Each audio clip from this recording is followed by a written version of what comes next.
Добрый день! Мы приветствуем вас в Башкирском государственном педагогическом университете имени Мифтахиддина Акмуллы. Меня зовут Гульгина Багаудинова, и сегодня я помогу вам поближе познакомиться с магистерскими программами нашего университета. Мы работаем в прямом эфире, и вы можете задавать интересующие вас вопросы к нам в чат. Мы их зачитаем в конце нашего эфира. А сегодня с нами Институт педагогики Исламова Зульхиза Исмагиловна, директор Института педагогики, а также Октябрева Елизавета, магистрант первого курса Института педагогики. Добрый день, здравствуйте. День добрый. Давайте перейдем сразу к вопросам, потому что время нашего эфира, к сожалению, ограничено. Первый вопрос. Многие выпускники бакалавриата считают, что могут поступить в магистратуру только по тому же направлению подготовки, специальности, по которому получен диплом о предыдущем образовании в тот же вуз, где учились. Так ли это? Нет, не обязательно.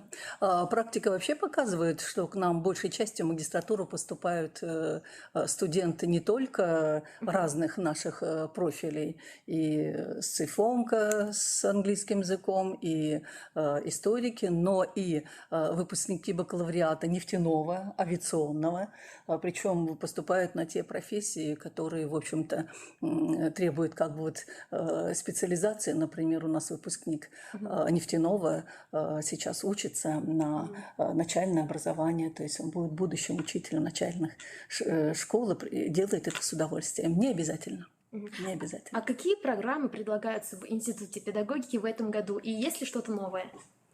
Ну, все программы можно получить, заглянув на сайт абитуриента.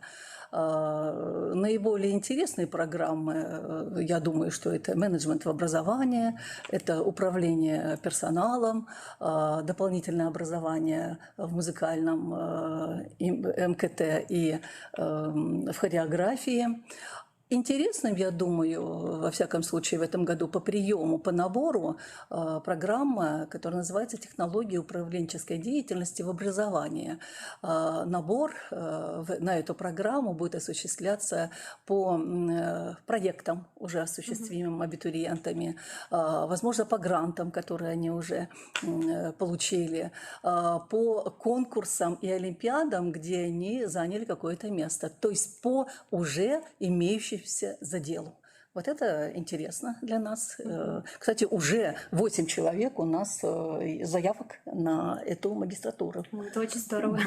А вот смотрите, одно из самых таких популярных направлений — это специальное дефектологическое образование.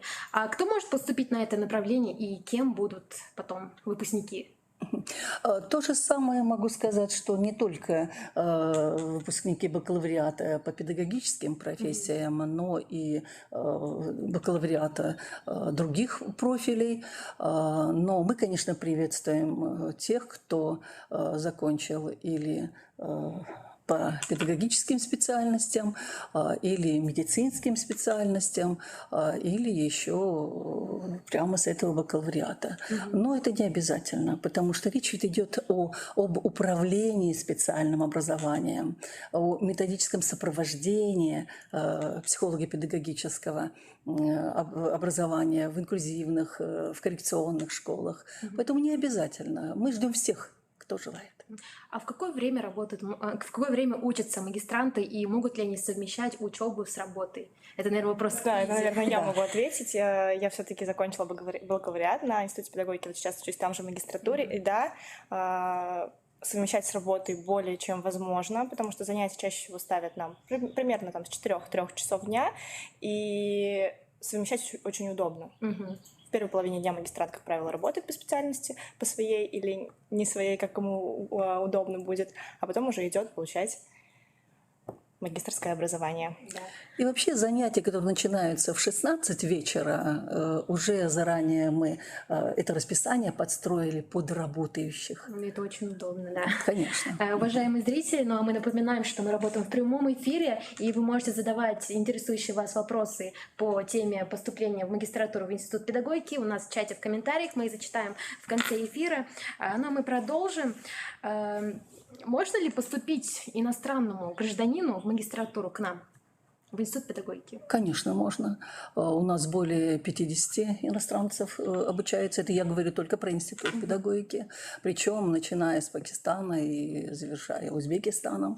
Вот. Конечно же, можно, потому что ряд специальностей, дисциплин у нас ведутся на английском языке. Вот, поэтому приветствуем, мы за это, в общем-то, и работаем на это, чтобы как можно больше иностранцев к нам поступило. Также поговорим про трудоустройство. Если студент в магистратуре трудоустроился в период учебы, будет ли возможность перейти на индивидуальный график в магистратуре? Ну, во-первых, указом вышестоящих органов у нас вообще разрешение на последних курсах трудоустраиваться по профилю, по своей профессии.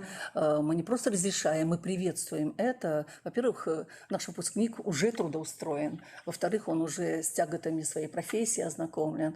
И в-третьих, он добирает то, что ему необходимо вот здесь и сейчас, уже на рабочем месте.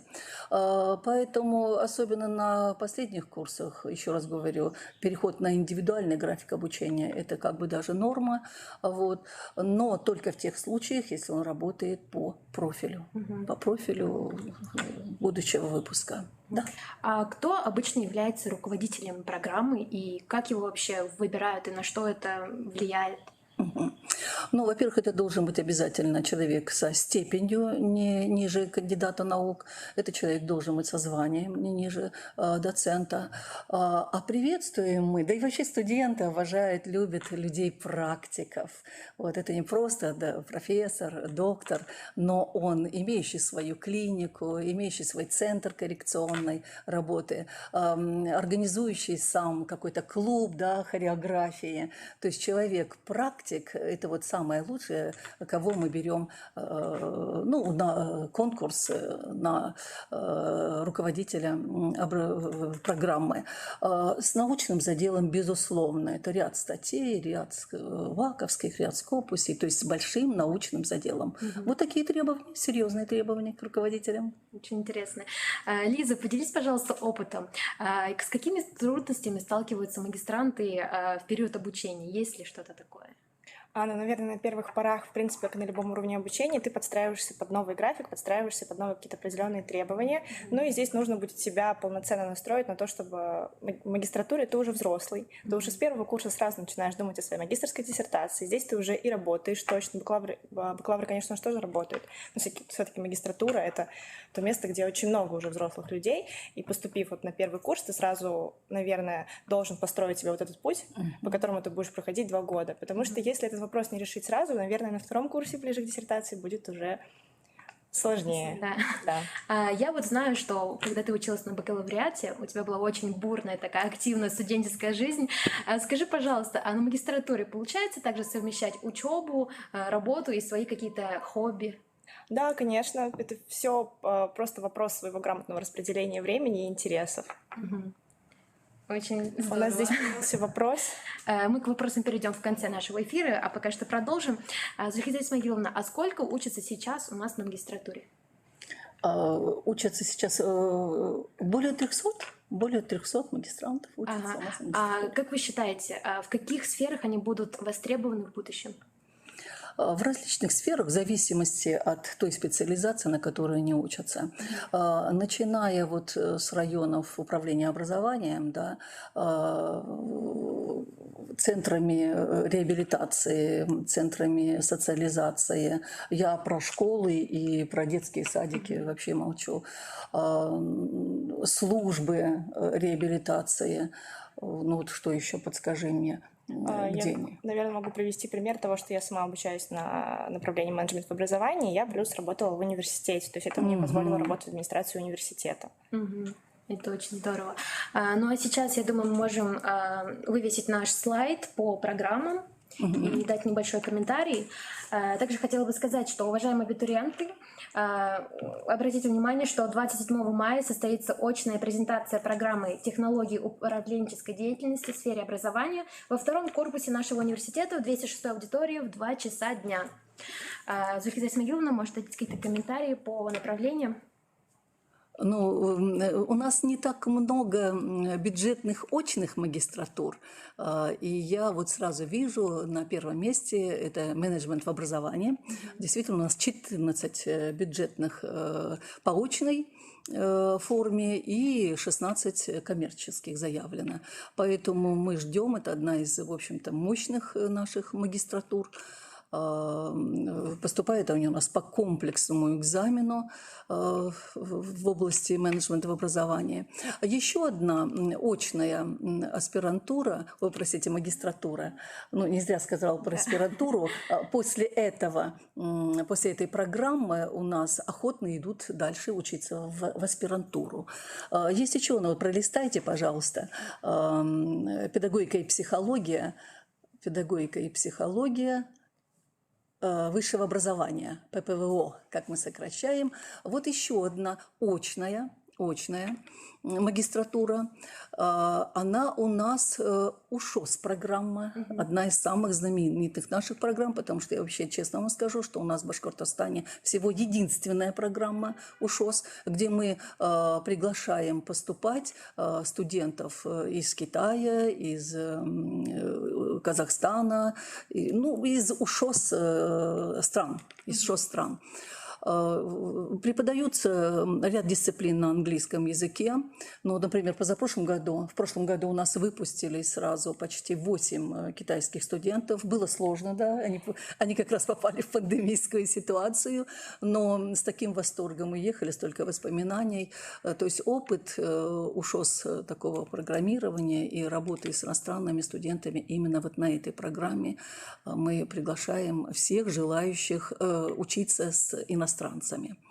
Остальные магистратуры у нас заочно, но тем не менее, вот посмотрите, какие красивые, это сами названия по себе, это специалист по работе с семьей, красивейшая, у них целый реестр мест, куда они могут попасть, начиная действительно с семьеведения, из клубов по работе с семьей, по сопровождению семей с детьми с УВЗ, вот такой большой спектр для выпускников.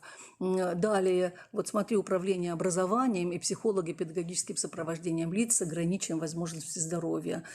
Тоже прекрасный профиль, прекрасная программа. Работают там самого высокого уровня практики. Заметьте, практики – это не просто, скажем, педагоги или психологи, а это именно специалисты дефектологического специального образования. Очень сильная команда ведет эту программу.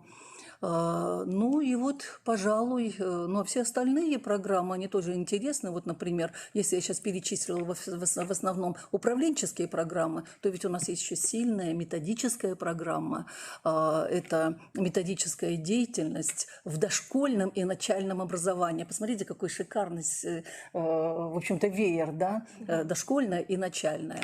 Вы можете работать старшим методистом, вы можете работать завучем в школе как начальной, вы можете работать старшим воспитателем в детском саду. Вот такие хорошие вас карьерные профессии ждут в будущем.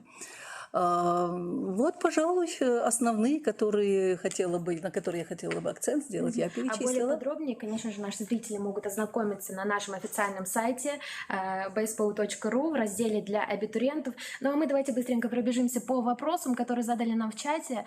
Первый вопрос. Необходимо ли сдавать дополнительные вступительные экзамены в магистратуру дошкольного образования? Нет, комплексный экзамен, который в себя включает и теорию, и реферат. Классика жанра. Также спрашивают, можно ли выбрать самому научного руководителя с учетом своего научного интереса? Да, конечно, можно, конечно, можно, если тем более вы идете и вы знаете, под какого преподавателя вы идете, кого бы хотели, мы только приветствуем. Потому что если вы хотите кого-то из научных руководителей конкретно, значит, вы идете под какую-то конкретную тему, под какой-то проект. Поэтому мы приветствуем, особенно с нашим новым начинанием, что мы ждем абитуриентов с заделом. А если есть задел, значит, вы знаете, на кого ориентироваться, на кого ставить. Мы с удовольствием пойдем навстречу. Вот также спрашивают, что входит в экзамен по профилю специалист по работе с семьей? То же самое, комплексный экзамен, который требует от себя тестирования плюс реферат. Реферативное описание. Так, у нас тут еще вопрос. Экзамен по профилю педагогики, специалист по работе с семьей предполагает комплексное тестирование по дисциплинам педагогики. Это, я так понимаю, ответили. Да. Ну что ж, думаю, что больше у нас вопросов нет в чате, да? Ну, вот видите, насколько мобильные у нас научные руководители. Вот, Ирина Борисовна тут же сама ответила вперед меня, пока я озвучила. Ну, я думаю, что мы можем завершать наш эфир, так как время нашего эфира ограничено.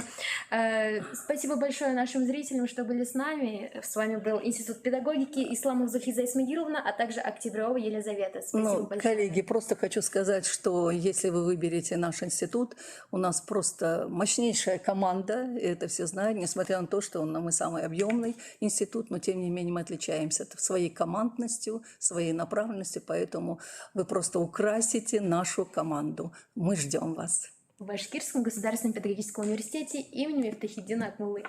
Спасибо. До свидания. Спасибо. Всего доброго.